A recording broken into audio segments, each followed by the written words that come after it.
Hello friends, నేను మీ శ్రావణ్. మీరు చూస్తున్నారు సినీ కబుర్లు యూట్యూబ్ ఛానల్. ఫ్రెండ్స్, మేమైతే బాలకృష్ణ గారి సినిమా అఖండ 2కి అయితే వచ్చాము. నమస్తే అండి, నేను మీ భాషని. అఖండ 2 బాలకృష్ణ గారి సినిమాకి వచ్చాము. సినిమా అయితే చాలా చెత్తగా ఉందండి.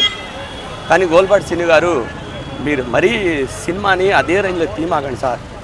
మరీ చూసి సస్తున్నాం సార్. మేము ఏంటి సార్ అది? అదే హాస్పిటల్ సీన్, అదే వార్ ఫైటింగ్, అదే గ్రాఫిక్స్, అదే ఇది చేయండి.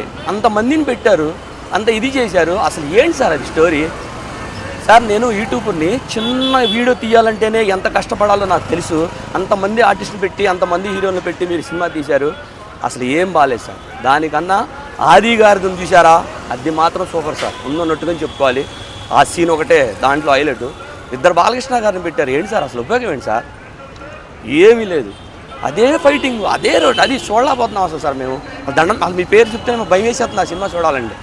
ఇప్పుడు కాదు సార్, ఇక నుంచి అయినా మార్చండి సార్. కొద్ది మార్చండి. మీకంటూ ఒక పేరు ఉంది. బాలకృష్ణ గారు, గోల్పాటి సినీ గారు అంటే ఒక బ్రాండ్. ఆ బ్రాండ్ని మీరు జీరో చేసేసుకుంటున్నారు. అదే చెప్పాలనుకొని మీ కెమెరా ముందుకు రావడం జరిగింది. ఓకే సార్, థ్యాంక్ యూ అండి. సో నాకు సినిమా ఎలా అనిపించింది అనేది ఇప్పుడు మీతో అంటే షేర్ చేసుకుంటాను. ఇందులో ఏది పాజిటివ్ అనేది చెప్పాలని నాకే అర్థం కావట్లేదు. స్టోరీ ఏం చెప్పాలనేది నాకే అర్థం కావట్లేదు. టికెట్ మాత్రం వర్త్.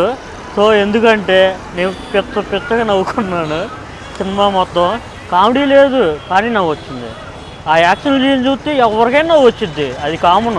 బోయపాటి గారు, మీరు ఏ హీరో తీసినా కానీ ఆ హీరోని పక్కా జోకర్ చేసేస్తున్నారు.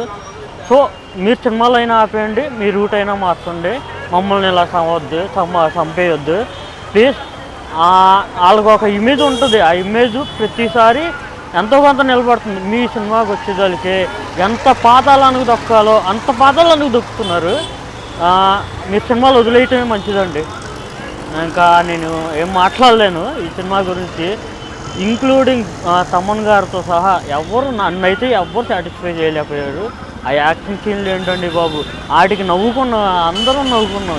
ఏంది అసలు, అమ్మో అసలు పిచ్చెక్కిపోయేలాగా ఉంది. అసలు ఆ మైండ్లో పోవట్లేదు.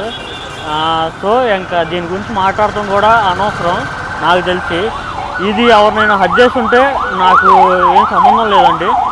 ఉన్నట్టు షేర్ చేసుకోవాలి కాబట్టి నాకు అనిపించింది నేను చెప్తున్నాను. సో చూడపోవటం వేస్ట్ అని చూడటం. ఈ రివ్యూకి ఇంతే ఫ్రెండ్స్. నచ్చితే లైక్ చేయండి, షేర్ చేయండి, కామెంట్ చేయండి. బాయ్ బాయ్, జై హింద్.